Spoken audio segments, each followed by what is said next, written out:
आपने ज्ञान सुना, देखो इसको, ये रोई नहीं, ये रोया नहीं, ये बिजनेस इतना खराब हो गया, इसको अंदर में चिंता नहीं हुई, फिर भी आगे चला, ये संताप है।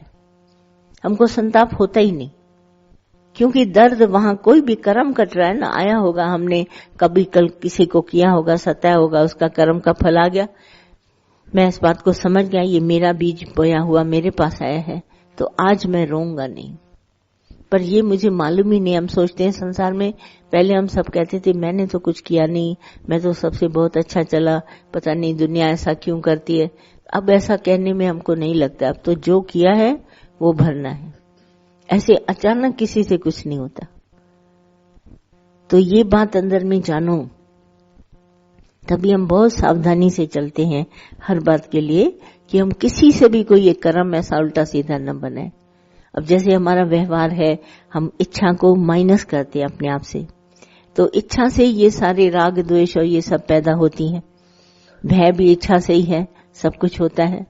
अब उसमें अगर हमारे पास डर है और अंदर कोई डिजायर है, तो हम कोई न कोई झूठ बोलते हैं। हाँ, जैसे भगवान श्री कृष्ण ने शुभ इच्छा के लिए बोला है, तो शुभ इच्छा कितने लोगों को, जैसे सत्संग सुनने की है, ये इसको शुभ इच्छा कहते हैं। गुरु से मिलने की है, बहुत अच्छी बात है, गुरु से मिलो, सत्संग में जाओ, सत्संग करो, किसी के घर जाओ अच्छी बात बताने के लिए, बड़ी शुभ इच्छा है। पर इसके पीछे जो आपका व्यवहार है, व्यवहार समझते हो भाई, जिसमें हम झूठ न बोलें, जैसे हमारे स्वभाव में झूठ बोलना है, सारी दुनिया से बोलें मगर गुरु से नहीं। सारी दुनिया से बात आप छिपाइए मगर गुरु से नहीं, है ना। स्वभाव है मेरा, हम लोग कितनी बातें गृहस्थ आश्रम में ऐसी होती हैं कि ओपनली हम लोग नहीं बोलते हैं, अपने गृहस्थ की एक मुट्ठी बांध के रखते हैं कि क्यों जगत को इतनी बातें पता चले। पर हम गुरु से नहीं बांधते, गुरु के पास हम खोलते हैं सीधी बात कि मुझे गृहस्थ में ये दुख है। गुरु भी उसको मुट्ठी बांध के रखता है, कभी किसी से बोलता नहीं। तो गुरु से कभी झूठ नहीं बोलना चाहिए। स्वभाव में मेरे झूठ है, पर मैं कहाँ बोलना है, अपने दोस्तों के बीच में इधर उधर जो वहां चल जाएगा, पर कभी गुरु के पास चलेगा? बोलो, गुरु को कभी धोखा देगा किसी बात के लिए? गुरु से कोई बात छिपाएगा? समझो ये तुमने गुरु के साथ किया, बातें छिपाई, या तुमने उनको बताया नहीं, या अंदर में अपनी शुभ इच्छा पूरी करी कि मैं तो आज तो मैं ये मजा ले लूं, ज्ञान के पीछे मैं आ जाऊं, इधर बैठ जाऊं, शुभ इच्छाएं पूरी करी। मगर आपके अंदर में क्या हुआ? कितनी भी शुभ इच्छाएं पूरी कर लो, मगर आपको मालूम है ये मैंने दगा गुरु से करी है, मैंने अपने सत्संगियों से करी है, आप हमेशा के लिए दूर हो जाएंगे। कितनी बार भी पूछेंगे कि हम आए, अंदर से आवाज ही नहीं आएगी। आपकी वो सारी बातें जो है कट के खत्म हो जाएंगी। एक बार आपने किया, दोबारा किया, तिबारा किया, आप हमेशा के लिए दूर हो जाएंगे। अब कितना भी यत्न करिए, बहुत यत्न करिए, मगर आपको इस बात का अंदर में एहसास बार बार सताएगा, मैंने गुरु से झूठ बोला, मैंने गुरु से बात छिपाई, मैं गुरु से इस तरह से चला, मैंने अपनी शुभ इच्छा के लिए मैंने ऐसा किया। हमेशा के लिए दूर हो जाओगे। वे गुरु को न बताओ, सत्संगियों को न बताओ, कोई बात मेरी मत नहीं जाए और मैं छिप करके ज्ञान भी सुन लो, ये भी सुन लो, क्योंकि ये नादानी है। ज्ञान सुनने से अगर किसी को ज्ञान लग जाता, फिर तो सारी दुनिया सुने, पूरी वर्ल्ड में बताओ कहां पर ज्ञान नहीं है। पूरी दुनिया सुन रही है, चलते फिरते रास्ते में ज्ञान सुनाई देता है, पर ज्ञान सुनने से कुछ नहीं होता। एक वफादारी है, समाज के बीच में एक वफादारी है, अपने बाल बच्चों से, अपने माता पिता से, अपने भाई बहनों से, अपने पड़ोसियों से, अपने रिश्तेदारों से, सब जगह देखिए वफादारी काम आएगी। और फिर आपकी गुरु से। अब वफादारी में अगर आपने कहीं खोट कर दी, तो आप हर बात से दूर, समाज से दूर, घर वालों से दूर। पिता भी आपसे समझ सोच के बात करेगा, बोला मेरा बेटा झूठ बोलता है, मैं इससे समझ सोच के बात करूं, ये बात छिपाता है। ये कोई गृहस्थ आश्रम नहीं है सत्संग कि हम जैसे घरों में चलते हैं वैसे यहाँ चल दे तो बात चली जाएगी, मोह के कारण हमारे को माँ भी माफ कर देगी, पिता भी माफ कर देगा। ये वो बात नहीं, ये प्रकृति है। प्रकृति आपको कभी माफ नहीं करेगी। हमको वफादारी गर्भ स्थान से रखनी है। माँ से वफादार, पिता से वफादार, भाई बहनों से, समाज से, हमारी फेथफुलनेस एक हमारे को उठा के खड़ा कर देगी। पर अगर ये बात हमारे अंदर आएगी, मैं किसी समाज से झूठ बोलूं, घर में झूठ बोलूं, मैं झूठ बोल के घर में बाहर निकलूं, दिल धक्की धक धक, ये ब्लड प्रेशर क्यों होता है? ये इसीलिए, ये झूठ के नतीजे हैं ब्लड प्रेशर। तो और गुरु से छिपाया, समाज से छिपाया, कभी सुख नहीं मिलेगा। भले हम छोटा दायरे में रहते हैं, पर जहां भी है वफादार है, चाहे घर वालों से, चाहे पड़ोसियों से, शब्द से भी, वाणी से वफादारी, कभी बात को घुमा फिरा के नहीं बोलते, बिल्कुल फेथफुलनेस, सिंसियरिटी, और बिल्कुल हार्ड वर्क। अगर हमको करना है मेहनत तो हम अपने से करेंगे, पर हम किसी के घरों में जाके लेना देना और इस तरह की खुराफात और फेक जैसे नहीं बोलते, झूठ, वो हम नहीं करेंगे। हमारी वफादारी हमको काम आएगी। तो इस तरह से जो भी अपने स्वभाव के हिसाब से हमने झूठ नहीं निकाला, अपने स्वभाव से इच्छा नहीं निकाली, तो ये इच्छा बड़ी बलवंत है, झूठ बड़ा बलवान है, कहीं न कहीं मुझे गिराएगा। तो इस तरह की बातें जब इन बिटवीन आती हैं, समाज के प्रति लोग भी उंगलियां उठाते हैं, भाई इसने मेरे सहित एक बार पैसा लिया, मुझे वापस नहीं किया, इसने मेरे को यहाँ धोखा दिया, उसने वहां धोखा दिया, ये छोटी छोटी बातों में झूठ बोलता है, ये ऐसा करता है, ऐसा करता है, तो सारी दुनिया उंगली उठाती है।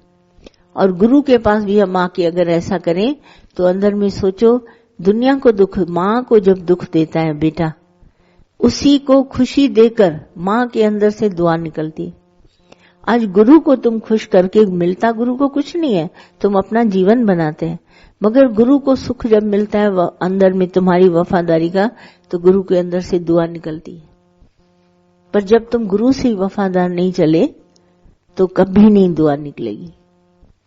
अंदर में अच्छी तरह जानो, तुमने बात को छिपाया, झूठ बोला, घुमा फिरा के बोल गए, 10-15 बार उल्टे सीधे हो गए, अब तुम अंदर में चाहते हो कि गुरु आपसे वफादारी करे, तो बिल्कुल नहीं होगा। प्रकृति उसको दूर कर देगी, नेचुरल तुम्हारे से दूर हो जाएगा।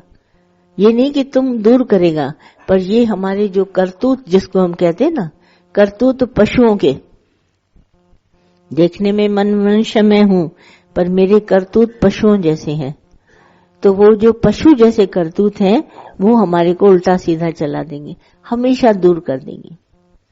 पशु के करतूत कहाँ बांधते हैं? पशु को अपने साथ तुम थाली में बैठ के खाना नहीं खिला सकते हो, पशु को दरवाजे के बाहर बांधते हो।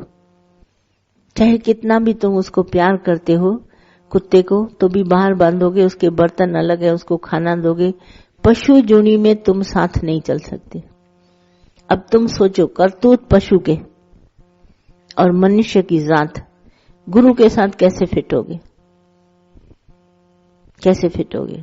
उसके साथ बैठोगे, उसके साथ खाओगे, उसके साथ पियोगे, बिल्कुल पशु गुण आ गए, माना पशु, माना घर के बाहर। देखो तो कितनी बड़ी सजा है। पहले का शास्त्र उठा के देखो, जिन्होंने झूठ बोला, जिन्होंने इस तरह से गुरु से व्यवहार किया, वो आज कहाँ पढ़े हैं। और अगर हम अपने स्वभाव में इन सभी कर्मों को सावधानी नहीं देते, तो हालत हम सबकी भी वैसी है। ये इच्छा पर क्यों मैं बार बार आप सबको दादा की बात बताती हूँ, क्योंकि दादा ने एक इच्छा को माइनस करके सारे जगत को माइनस कर दिया। क्योंकि ये इच्छा से ही सारा संसार बंधा हुआ है। ये जो गांठ है हम सबकी संसार के साथ, जिसको कहते हैं जगत छूटता नहीं है, जगत जाता नहीं है, ये एक इच्छा से बंधा हुआ है। दादा इतना एक्सपर्ट था हमारा गुरु कि उसने उसी इच्छा पर ऐसा लेक्चर हम सबको करते थे। ये इच्छा जगत की कभी नहीं बोलते थे, जगत की इच्छा या वो इच्छा। गुरु भगवान श्री कृष्ण की बात बताते थे, शुभ और अशुभ इच्छा दोनों का त्यागी। कभी नहीं बोला कि शुभ इच्छा का भगवान ने बोला। हम लोग सवाल पूछते थे, दादा शुभ इच्छा क्यों छोड़ें, ये तो बहुत अच्छी है। बोला नहीं, इच्छा तो इच्छा है। जहर की एक बूंद या जहर का एक चम्मच, दोनों ही बेकार है। तो बोला हम सबको भगवान ने, इच्छा को निकाल के फेंक दिया। चाह चमारी चूहड़ी, बोला सिर्फ माइनस करो डिजायर, तो पूर्ण है। कभी नहीं बोला हमारे को कि तुम अपूर्ण है। बोला पूर्ण है, पर इच्छा बीच में आ गई। दूध बिल्कुल ठीक था, पर मक्खी उड़ते उड़ते दूध में पड़ गई। अब मक्खी वाला दूध कैसे पियोगे? इच्छा वाला जीवन कैसे बिताओगे? माता हमारे को इतना कहती थी सीधा, तकिया सर के नीचे है और उसमें लगे हैं कांटे, तुम सोता कैसे है? कहते हैं मुझे खुद कहती थी अपने को, कहती मुझे बड़ा आश्चर्य होता है, ये जिन तकिए के नीचे कांटे लगे ये सो कैसे रहे हैं? ये इच्छाएं पड़ी हैं अंदर, तुमको नींद कैसे आएगी? ये हमारा ज्ञान, तुम इसको प्योरिटी बोलो या क्या भी बोलो, ये प्रकृति से निराकार से जुड़ा है। अब निराकार को मैं प्योर कहूं तो ये भी घटिया बात है, जगत की बात है बे, प्योरिटी इम्प्योरिटी। पर निराकार स्वयं पूर्ण है और ये ज्ञान निराकार है। इस ज्ञान को कभी कम न समझना, क्योंकि ये ब्रह्म निष्ठि वाला ज्ञान है, माइनस डिजायर। सिर्फ करके देखो, एक दिन तुम आजमाओ अपने आप को कि आज का दिन मैं सवेरे से रात तक कोई इच्छा नहीं करूंगा, देखो तुम्हारा दिन कितना अच्छा बीतता है। करके देखो, क्योंकि मैंने ये अनुभव किया है।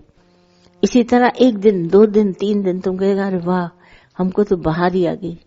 निरिच्छा वाले का जब जीवन तुम अंदर में देखता है, ये आपसे आप ही, ये खुद ब खुद होता है। अरे इनके जीवन में खुद ब खुद मांगा नहीं, परंतु कुदरत के द्वारा खुद मिलेगा।